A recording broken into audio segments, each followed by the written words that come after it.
So reading through this long word problem, I'm getting that of the 90% of the farm that was cleared, 10% are 720 acres. So 10% of 90%, that's 9%.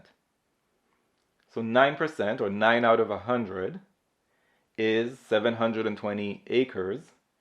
If I take 1/9 of that, so 80 acres, that would be 1%. So the 100%, which is what the question is asking for, would be 80 acres times 100, or 8,000 acres. If you found this video useful, go to quantreasoning.com for a lot more where that came from. You should also click that like button and let me know in the comments below what you'd like me to make future videos about. And of course, if you haven't yet subscribed, go ahead and do that and click that bell below so you get notified about future videos. See you next time.